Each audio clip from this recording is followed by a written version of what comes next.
In this video, I'm going to show you how to find the inverse of a function, and inverse functions are basically two functions that undo each other. So to explain that a little bit more, let's look at our first example here. G of x equals 6x plus 3. So let's say we take 2 and put it in for x. So we're going to get 6 times 2 plus 3. Now g of 2 is equal to 12 plus 3. And g of 2 is going to be equal to 15.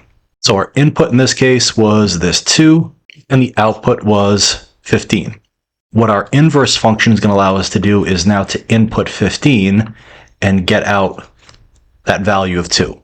So let's find the inverse for this function, g of x equals 6x plus 3. And the first thing we want to do is let's replace this g of x with a y.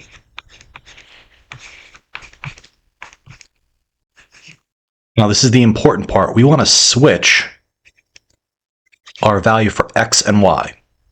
So where I see y, I'm going to put an x. Where I see x, I'm going to put a y. Now, let's solve for our y value. So we want to get that y value by itself. So how are we going to do that? Well, let's start by subtracting 3 and 3. We'll get x minus 3 equals 6y. 3 minus 3 cancels out, which is 0. Now we can divide by 6. Divide by 6. 6 is divided out. We get 1 and 1, so we don't need the 1s there. So we get y equals x minus 3 over 6. The last step is we're going to replace our y with our notation that denotes that we have an inverse function. In this case, since we have g of x, we're going to use g, the negative 1 of x, equals our inverse function x minus 3 over 6. Now, let's look back at this initial example we did. From our original function, we inputted 2 and got back 15. Well, now let's see what happens when we take this 15 and put it in for x here. Let's replace our x values with 15.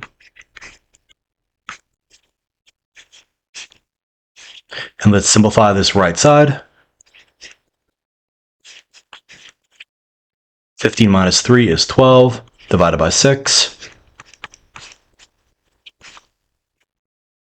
And we get our inverse function in terms of 15 is going to give us back 2, which was our original input in our original function. So let's go through another way we can check our answer. I'm going to clean this up a little bit. So we've got our original function here and our inverse function here. So our check is we can find the composite function using our original function and our inverse function, and our answer for both should be x. So let me show you how we're going to do this. Let's start with g of our inverse, g to the negative 1 of x. So I'm taking this function to start, and I'm putting it in for x here.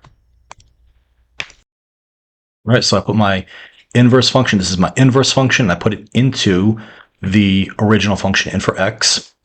So let's simplify this. Well, we know that we have 6 in the numerator and 6 in the denominator here, so these two 6's are going to wind up canceling each other out. So our next step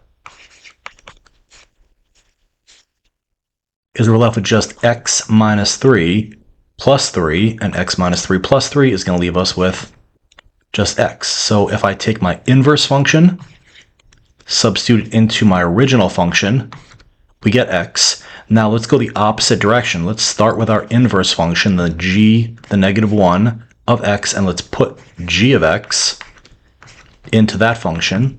So now, where we have x here, we're going to put this 6x plus 3. So we'll start with 6x plus 3 minus 3 over 6. Now, all of this here was our original x value, right? It was this x value. We just replaced that with our g of x function, 6x plus 3. So let's simplify this. We can get rid of these parentheses. We don't need the parentheses here.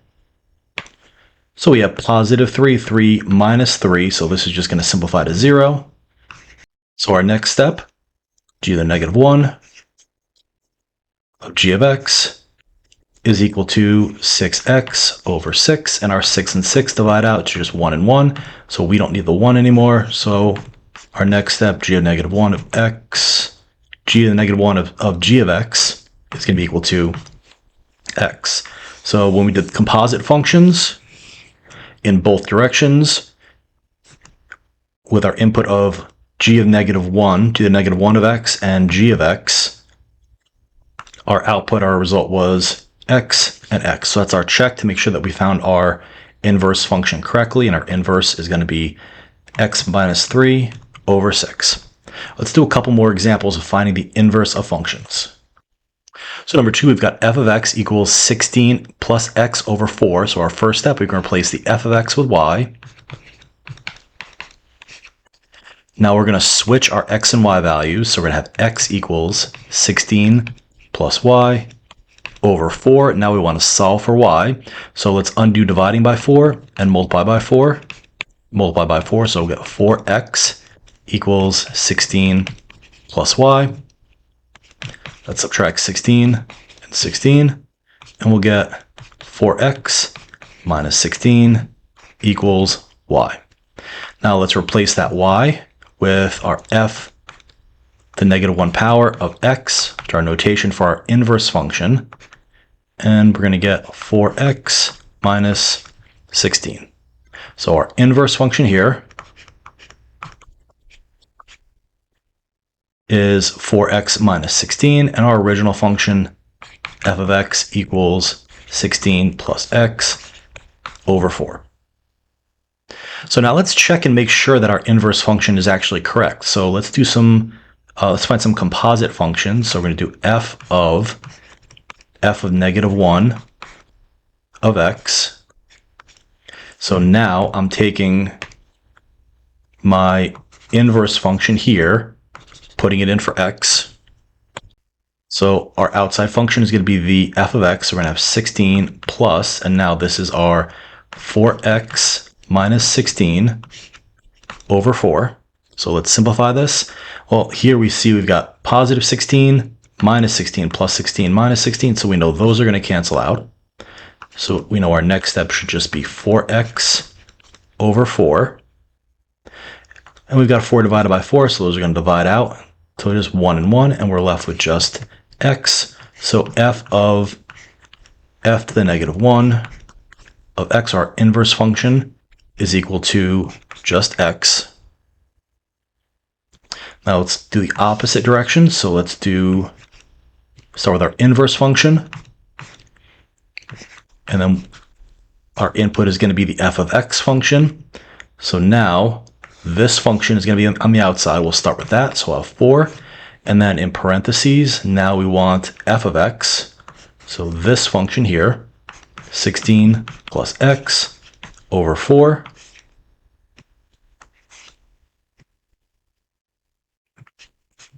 Minus 16. Now again, similar to the previous example, we've got 4 here. We've got 4 here in the numerator and 4 here in the denominator. We know those two 4s are going to divide each other out. 4 divided by 4 is 1. We don't need the 1 there. So our next step, we're going to have f negative 1, our inverse function of f of x, is equal to 16 plus x minus 16.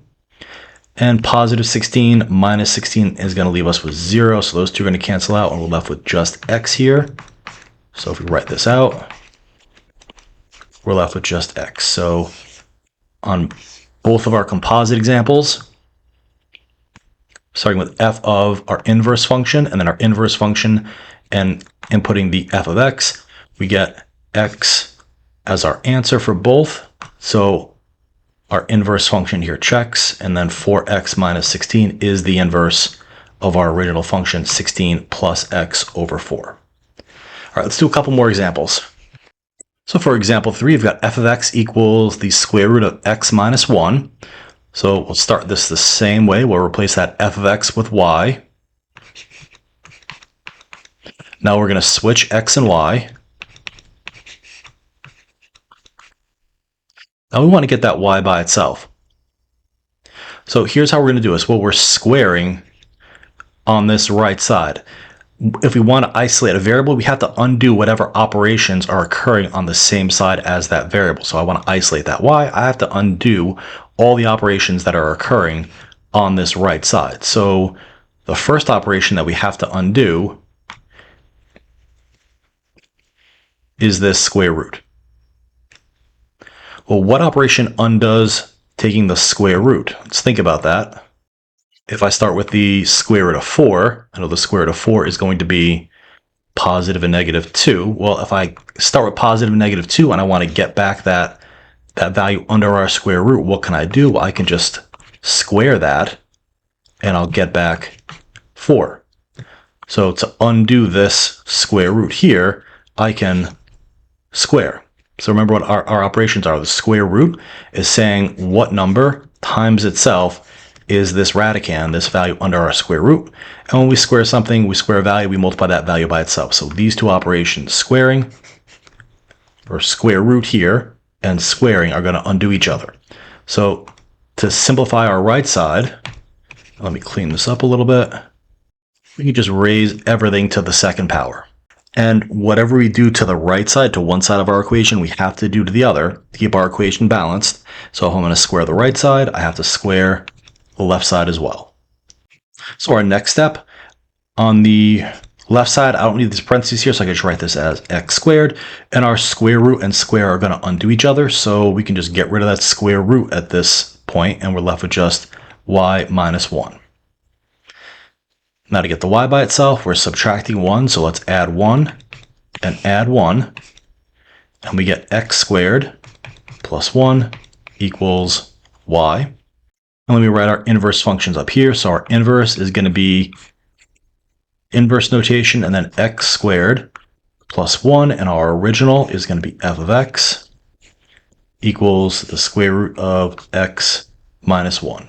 So now let's do our check here. So let's start with our f of x, our original function, and I want to input my inverse function. So we're going to have our inverse function for our composite function is going to be going into our original function.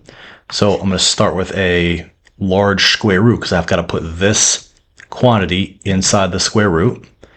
So I should have x squared plus 1 minus 1. And if you're confused of what's happening here, this x squared plus 1 is basically this expression right here, and we put it in for this x here. So now let's simplify this. Well, I know I have plus 1 minus 1, so that's going to cancel out, just 0. So our next step, we have the square root of x squared, and we know squaring and square root undo each other. So we're left with just x as our answer to our composite function. All right, now let's do this the opposite direction. So let's start with our inverse function, and let's put our original function inside our inverse function. So now we're going to start with the x squared plus 1, and inside that x squared, I want to put our inverse function, or our original function, this square root of x plus 1. So let's do that.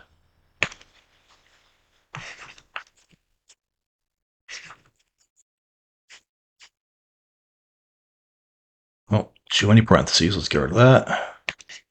So I have the square root of x minus 1 squared, right? Because I'm squaring the x, so I have to square whatever I substitute in for x, plus 1. And remember, what's going to happen with our square root and square? Well, the square root and square are going to undo each other. So I'll have f of negative 1, or inverse function of f of x. I get x minus 1 plus 1. And then at this point, well, what's going to cancel out here? We've got negative 1 plus 1, so that's just 0.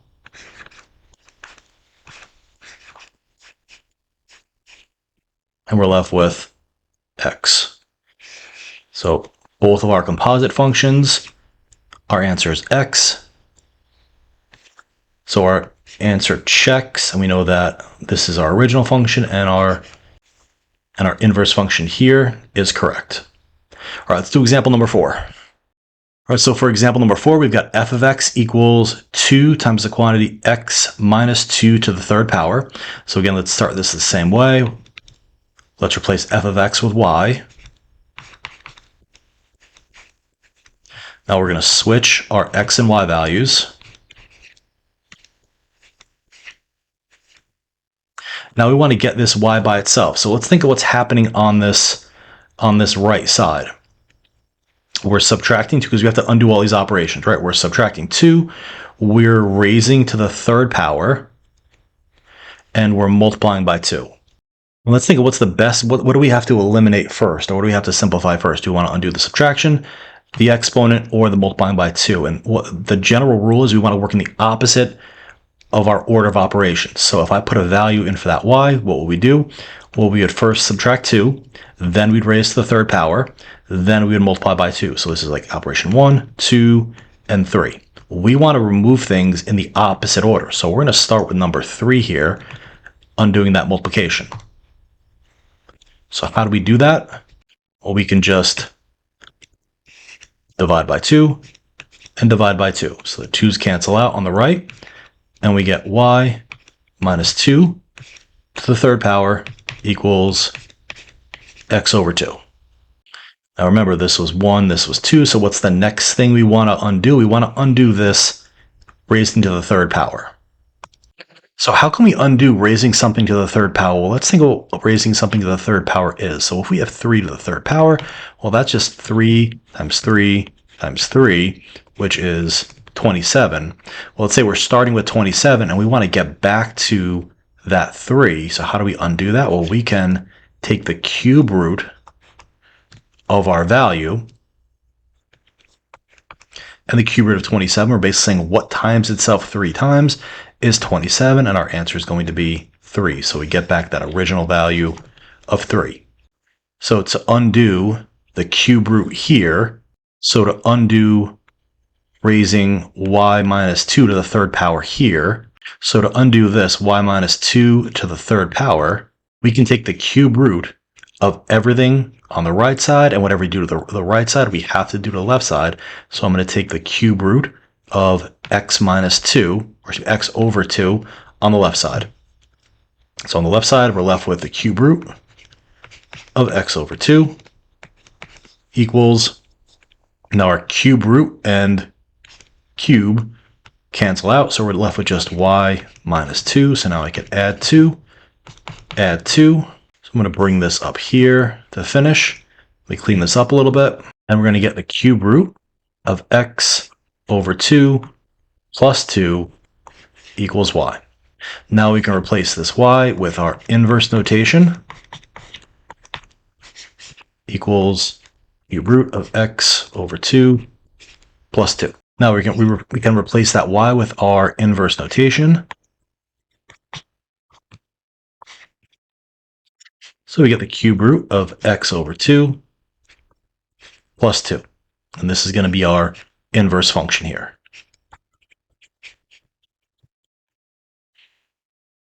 Now we know our original function is here. F of x equals 2 times x minus 2 to the third power. I'm going to clean some of this stuff up so we can do our check when we find our composite functions.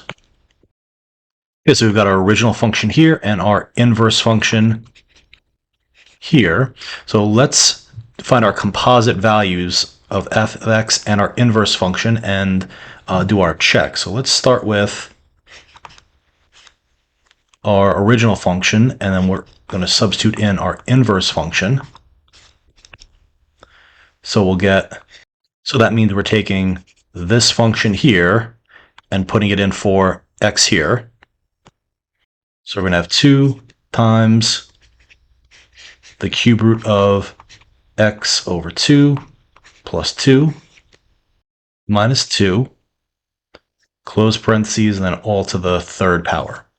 All right, so this, just so we know where all this comes from, right? This, everything here, that is my inverse function that I put in for this x right here. So let's simplify this. Well, what's the first thing we can simplify? we notice that we've got positive 2, minus 2, so we know those are going to cancel out to 0. So our next step, we're going to have 2, and then in parentheses, the cube root of x over 2, and since this cancels out to 0, we can just get rid of that, all to the third power. Now let's look at our exponent of 3 and our cube root. Well, we know from finding our inverse that these two are cube root and cube. They're going to undo each other. So we can keep just what's underneath our radical here. So x over 2.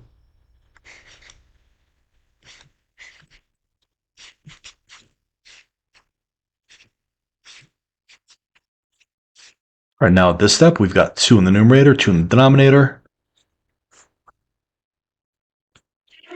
So those 2 and 2's are going to cancel out. We're just left with basically divide out to 1 and 1, which we don't need anymore if we're multiplying and dividing. So we're left with just this x. We should have f of x, f to the negative 1 of x equals just x. We got that x back. Now let's reverse this.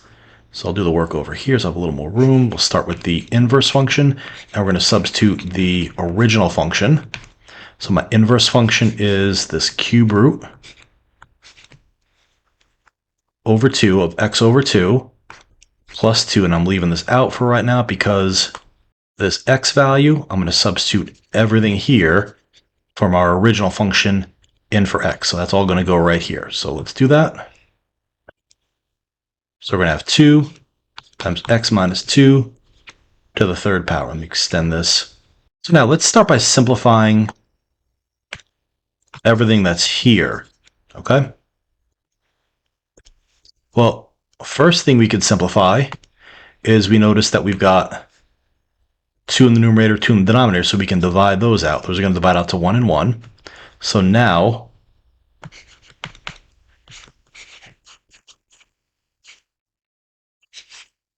we've got the cube root of x minus 2 cubed plus 2. So now what's going to happen with that cube root and cube? So those are going to cancel each other out as well. So we're left with f of negative 1, f to the negative 1 of f of x equals x minus 2 plus 2. From here, we know that this minus 2 plus 2, well, this is just going to be 0, and we're left with our inverse function of f of x equals just x. So our check, when we took the composite values using our inverse function and then using our regular function, we got the same value, x and x back. So our answer checks, and this cube root of x over 2 plus 2 is the inverse of our original function, 2 times the quantity x minus 2 to the third power. So this video was on how to find the inverse of a function and how to check to see if two functions are inverses of each other. I hope this video helped you understand this concept a little bit more. If you like this video, remember to leave a like, comment, and subscribe. You can check out the link for the video posted right now on how to find the composite of functions. This is Nick from First Coast Math Clinic.